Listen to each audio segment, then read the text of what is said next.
2x plus Y equal to 7 রেখার ওপর কেন্দ্র বিশিষ্ট একটি বৃত্ত 5,1 ও 3,-1 বিন্দু দিয়ে অতিক্রম করে এই বৃত্তটির সমীকরণ নির্ণয় করতে হবে।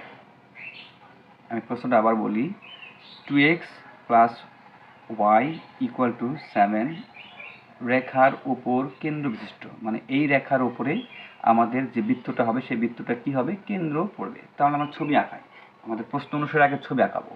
ছবিটা কেমন হবে বলছে যে একটা বৃত্ত হবে, সেই বৃত্তটার কেন্দ্র কোথায় হবে, এইখানে কেন্দ্র বলছে যে 2x plus Y equal to 7 রেখার ওপর কেন্দ্র। তার মানে এমন একটা রেখা চলে গেছে, সেটা কার উপর দিয়ে গেছে,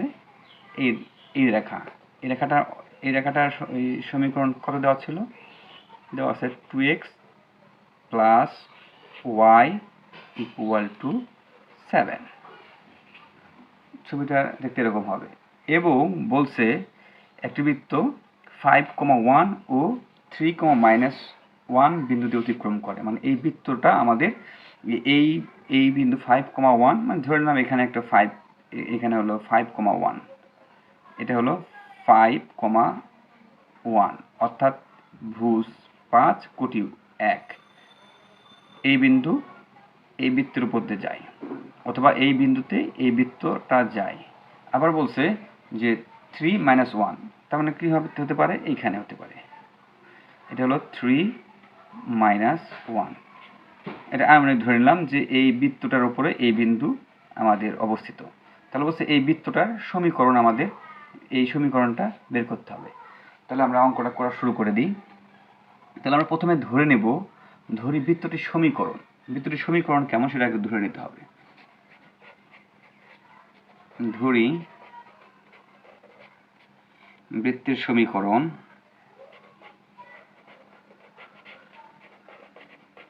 আমরা জানি বৃত্তের সমীকরণের সূত্রটা কি জানি আমরা, X square plus Y square plus 2gx plus 2fy plus C equal to 0। এখানে জি হলো আমাদের এই কেন্দ্রের স্থানাঙ্ক, কেন্দ্রের ভুজ, এবং এফ হলো এই কেন্দ্রের কোটি, সি কনস্ট্যান্ট। তাহলে এটা আমাদের সাধারণ সমীকরণ, বৃত্তের সাধারণ সমীকরণটা হলো এটা। তাহলে আমাদের পরবর্তী স্টেপ, এখন বুঝতে হবে আমাদের এই যে বৃত্তের কেন্দ্র, এটা কিন্তু আবার এই রেখার উপর অবস্থিত। তাহলে এই কেন্দ্র, এই সাধারণ বৃত্ত ধরে নিলাম এটা, তাহলে এর কেন্দ্র কি হবে আমরা জানি, আগে থেকে জানি, এই কেন্দ্রের স্থানাঙ্ক হলো -g, -f, এটা আমরা জানি। তাহলে এর পরের স্টেপ কি হবে, আবার বলছে যে এই বৃত্তটা আবার এই 5-1 এবং 3-1 বিন্দুতে অতিক্রম করার অর্থই হলো এই যে বৃত্তটা, এই এই বিন্দু এবং এই বিন্দু দ্বারা কি হবে, সিদ্ধ হবে। অর্থাৎ x এর জায়গায় 5 এবং y এর জায়গায় 1 বসায় একটা সমীকরণ পাবো, আবার 3 আর x এর জায়গায় 3 এবং y এর জায়গায় -1 এই সমীকরণে বসায় দিয়ে একটা কি পাবো আমরা, একটা সমীকরণ পাবো। তাহলে আমরা কাজ করি, এটা আমরা আগে করে ফেলি। তাহলে লিখবো কিভাবে, এখানে একটা লাইন লিখে দিতে পারো, ঠিক আছে। যেহেতু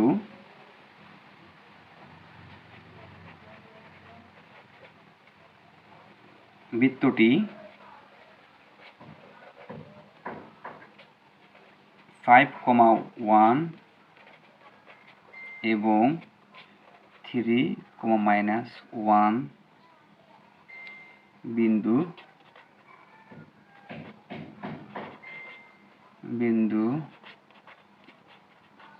দিয়ে অতিক্রম করে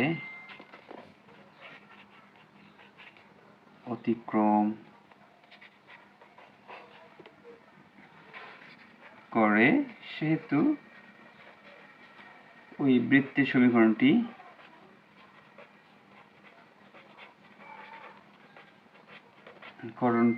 কি হবে,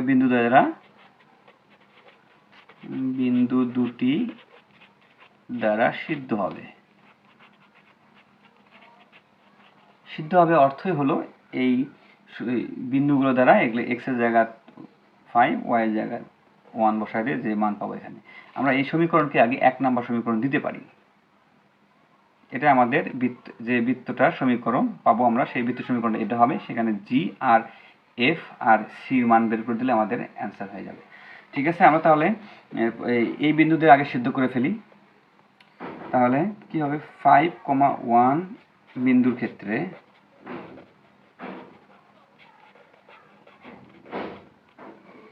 তাহলে এটার ক্ষেত্রে কেমন হবে বসাই দিই। এক্স এর জায়গাত কি বসাবো, এই এক্স এর জায়গাত এই 5 বসাবো 5।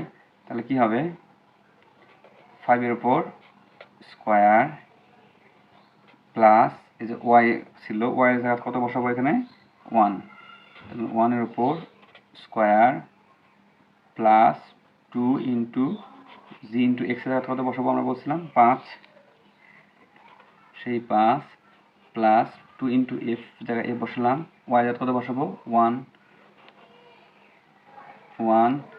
Plus C equal to 0। এই ক্যালকুলেশনটা করতে হবে আমাদের। তাহলে ক্যালকুলেশন করলে কেমন হবে, 5 এর উপর স্কোয়ার করলে 25 প্লাস 1 এর উপর স্কোয়ার করলে 1 প্লাস 5 দুগুণ 10 10g প্লাস 2 একে 2 2f plus C equal to 0। এটা আমরা পাইলাম। তাহলে এর আরো একটু ক্যালকুলেশন করে ফেলি। এই 25 আর 1 এ 26 plus 10g plus 2f plus C equal to 0। এটা আমরা 2 নম্বর সমীকরণ দিয়ে সমীকরণ নাম্বার 2 দিলাম। এটা গেল হলো 5,1 বিন্দুর ক্ষেত্রে। এবার করব 3,-1 বিন্দুর ক্ষেত্রে। তাহলে কি হবে, এখানে লিখে ফেলি 3,-1 বিন্দুর ক্ষেত্রে। তাহলে কি হবে, এক্স এর জায়গায় কি বসাবো, এক্স এর জায়গাতে আমরা বসাবো এই এক্স এর জায়গায় বসাবো 3 আর ওয়াই জায়গায় বসাবো কত -1। তাহলে এখানে বসাই যদি আমরা 3 এর উপরে স্কয়ার প্লাস -1 এর উপর square plus 2 into G into 3 plus 2 into F into -1 plus C equal to 0।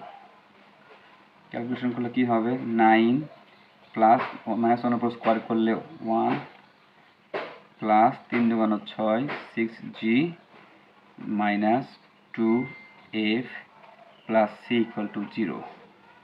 এটা বা হবে কত হবে, 9 আর 1 এ 10। তাহলে 9 আর 1 এ 10 plus 6g minus 2f plus C equal to 0। আমাদের এই দুইটা বিন্দু দ্বারা সিদ্ধ হয়েছিল, সেই সিদ্ধ করার কারণে আমরা এই বিন্দু আর এই বিন্দু দিয়ে এগুলো আমরা করে আমরা এটা 3 নাম্বার সমীকরণ পাইলাম। এখন আমাদের এই 2 আর 3 থেকে আমাদের সিটা বাদ দিতে হবে। সিকে আমরা ম্যানেজ করে ফেলবো। তাহলে কি করতে হবে আমাদের, তাহলে আমাদের 3 থেকে 2 অথবা 2 থেকে 3 কি করব, আমরা বিয়োগ করব। তাহলে করে ফেলি। এখন 2 দিলাম, আচ্ছা 2 এটা 2, হ্যাঁ 2 হতে 3 নং সমীকরণ বিয়োগ করে পাই, বিয়োগ করে পাই আগে 2 থেকে আমরা কি করব, 3 বাদ দেব। উপরে তাহলে কত ছিল, এটা 2, এটা ছিল 2, এটা লিখে ফেলি আগে। 2 থেকে 3 বাদ দেবো, মানে এটা বাদ দেবো। এটা বাদ দিলে কি হবে, মাইনাস করতে হবে সবগুলো। তাহলে আমরা 26 কেমন হবে, 26 plus 10g plus 2f plus C. এটা থেকে কি বাদ দেবো, আমরা এটা বাদ দেবো। এটা বাদ দেবো মানে কি, এই চিহ্ন যার সামনে মাইনাস যদি দিই তাহলে সবগুলো কি চিহ্ন কি হবে, পরিবর্তন হয়ে যাবে। তার 10 এর আগে কি আছে, প্লাস আছে, তাহলে এখানে কি দেবো আমরা -10। 6 এর আগে জি কি আছে, প্লাস আছে, তার মানে -6g। আবার -2 এর সামনে কি আছে, মাইনাস আছে, তার মানে প্লাস 2f, আবার সির আগে কি আছে প্লাস আছে, তাহলে কি হবে মাইনাস সি ইকুয়াল টু ওই এই পাশে 0 ছিল, 0 থেকে 0 বাদ দিলে কি হয়, 0ই হয়। তাহলে দেখে দিলাম আমরা 0 মানে 0 মানে 0। ওকে, তারপরে দেখি ক্যালকুলেশন করলে কত হবে। এই 26 থেকে 10 বাদ দিলে কত হয়, 16, কারণ এটা প্লাস আছে এখানে মাইনাস আছে 10, তাহলে এটা হলো 16। আবার জি এখানে 10g আর মাইনাস 6g, এর ক্যালকুলেশন করলে কি হয় প্লাস 4g। আবার 2f, আবার এখানে প্লাস 2f, দূরে আছে প্লাস, তার মানে এটা হবে কত প্লাস 4f। আর এখানে সি প্লাস, এখানে সি মাইনাস, সি প্লাস মাইনাসে কেটে গেল, ভ্যানিশ হয়ে গেল, ইকুয়াল টু কত হবে 0। আমরা এটা পেয়ে গেলাম। এটা একটা সমীকরণ নাম্বার দিলাম, এটা দিলাম হলো 4 number. 16 plus 4g plus 4f equal to 0, এটা দিলাম 4 নাম্বার সমীকরণ। এখন আমাদের প্রথমে ছবিতে দেখি, দেখো সেটা বলছিল যে এই যে মাইনাস জি মাইনাস এফ কিন্তু আমার এই সরলরেখার উপর অবস্থিত। তার মানে কি এই মাইনাস জি মাইনাস এফ দিয়ে এই সরলরেখাকে কি হবে, সিদ্ধ হবে। তাহলে আমরা এই মাইনাস জি মাইনাস এফ আমরা কোথায় বসাবো, এই যে এই সমীকরণটা বসাই দেব। যেহেতু আমাদের সরলরেখার উপরে এই মাইনাস জি মাইনাস এফ বিন্দু, তাহলে যে কোনো কিছুর উপরে যদি কোনো বিন্দু পড়ে সেই বিন্দু দ্বারা সেই সমীকরণটা কি হবে, সিদ্ধ হবে। সিদ্ধ করার নিয়মটা একই হলো, এক্স এর জায়গা যে এক্স এর ভুজের মান এবং ওয়াই এর জায়গা কি বলবো ওর কোটি মান বসাই দিলে আমরা পেয়ে যাব। তাহলে এখন এই ক্ষেত্রে একটু লিখতে হবে আমাদের। এখন যেহেতু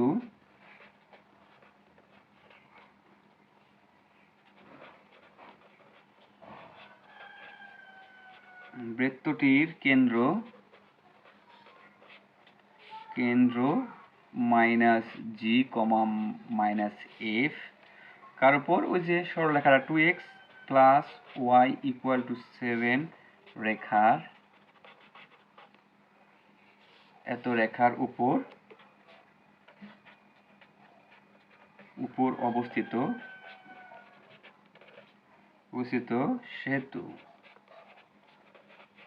সেহেতু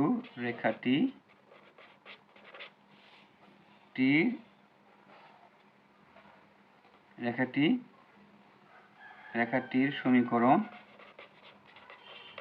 সমীকরণ মাইনাস জি মাইনাস এফ দ্বারা কি হবে, সিদ্ধ হবে।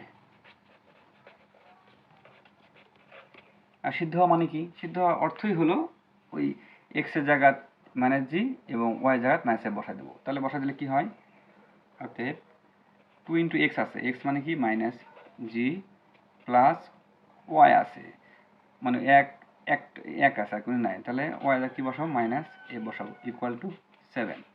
তাহলে কি হলো এটা দেখো, minus 2g minus F equal to 7। তাহলে একটা কাজ করি আমরা, এখান থেকে এফ এর মান বের করি, অথবা এফ এর মানটা এখান থেকে বের করব। জাস্ট এই এফ মাইনাস এফটাকে আমরা এই পাশে পার করে দিব, আর এই 7কে এই পাশে পার করে দেব।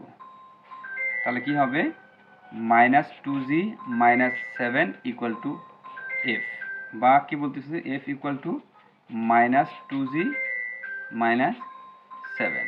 আমরা এফ এর মানটা পেয়ে গেছি। এখানে আমরা এফ এর মান পাইলাম, F equal to minus G minus 7, minus 2g minus 7। তাহলে আমার এফ এর মান আমরা কোথায় বসাবো, এফ এর মান আমরা এখানে দেখো আগে 4 নাম্বার যে সমীকরণটা ছিল আমাদের, 4 নাম্বার সমীকরণ, এই যে 4 number 16 plus 4g plus 4f equal to 0, এখানে যদি আমরা এফ এর মান বসাই তাহলে এখান থেকে আমরা জির মানটা পেয়ে যাব। এফ এর মান যা হবে সেটা যদি বসাই তাহলে আমরা কার মান পেয়ে যাব, জির মান পাবো। আর জির মান পাইলে আমরা সেখান থেকে এফ এর মানও বের করতে পারবো। তাহলে এফ এর মান কোথায় বসাবো, এফ এর মান বসাবো আমরা 4 নাম্বারে। তাহলে লিখি আমরা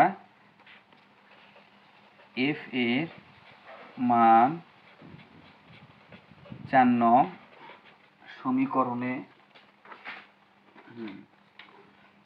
সমীকরণে বসিয়ে পাই। 4 নম্বর সমীকরণটা কি ছিল, 4 নম্বর ছিল 16 প্লাস 4g প্লাস 4f ছিল। এখন এফ এর মানটা এখানে বসে দেবো minus 2g minus 7 equal to 0। এটা ক্যালকুলেশন করে ফেলি।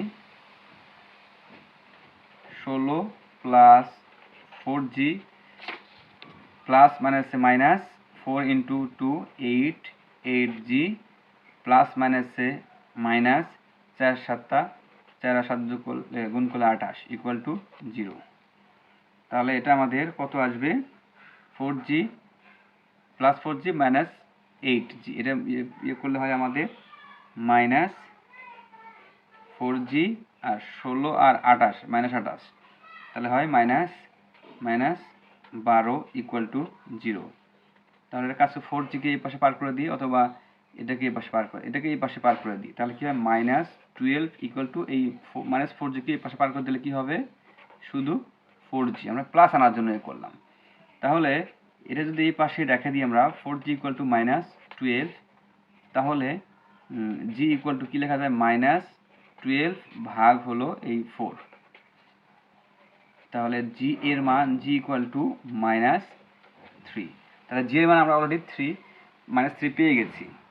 এখন আমরা দেখো এই g এর মানটা যদি আমরা এই সমীকরণে বসাই, এই যে f যেটা পাইলাম f ইকুয়াল টু -2g -7, তাহলে আমরা কিন্তু এই f এর মানটা পাবো। তাহলে আমরা কাজ করি, g এর মানটা এই সমীকরণে বসাই দিই। তাহলে লেখো g এর মান কোথায় বসাবা? ওই যে f equal to -2g -7a বসিয়ে পাই কি পাবো আমরা? তাহলে f এর মান পাবো f ইকুয়াল টু g এর মান -3 -2 ইন্টু g এর মান হলো -3 -7 equal to minus plus 3 2 6 -7 equal to -1। তাহলে f এর মান কত পেলাম আমরা? f এর মান হলো -1। তাহলে f এ পাইলাম, g ও পাইলাম। তাহলে আর কি বাকি থাকলো? c বাকি থাকলো। c টা পাবো কিভাবে?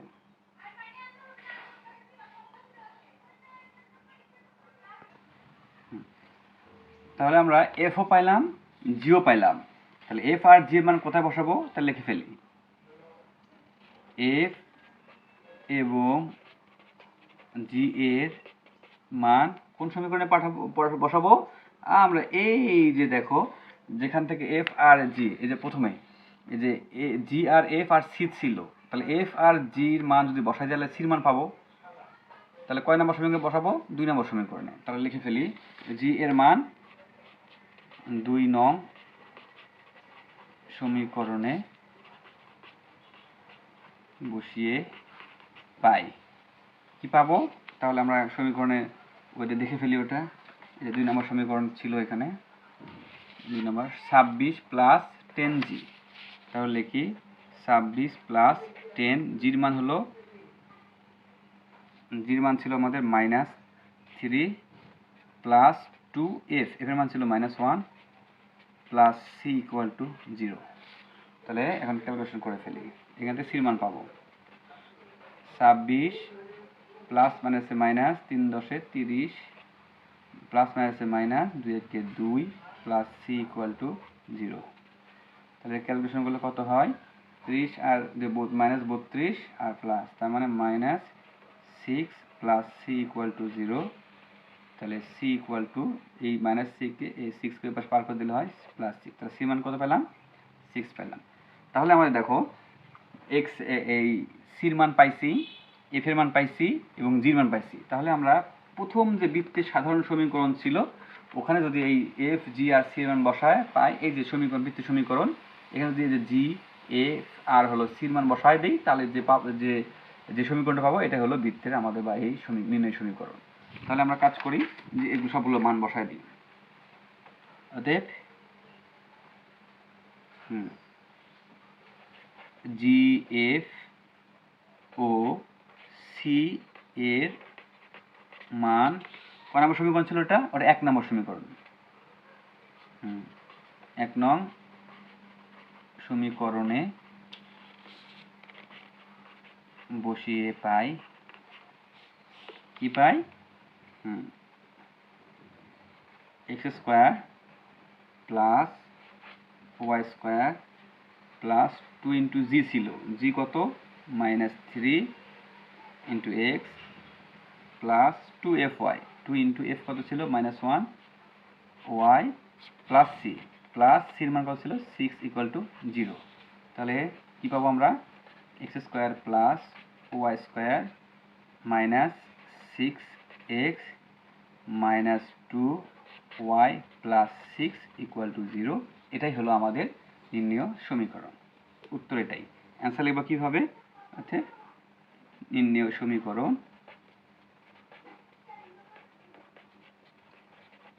সমীকরণ দিয়ে লিখবা X square plus Y square minus 6x minus 2y plus 6 equal to 0। এটাই আমাদের সমাধান বা অ্যান্সার। আশা করি সবাই পারবা, একটু কষ্ট হবে কিন্তু এটা শিখতে হবে, প্র্যাকটিক্যালের জন্য এটা লাগবে আমাদের। ধন্যবাদ সবাইকে।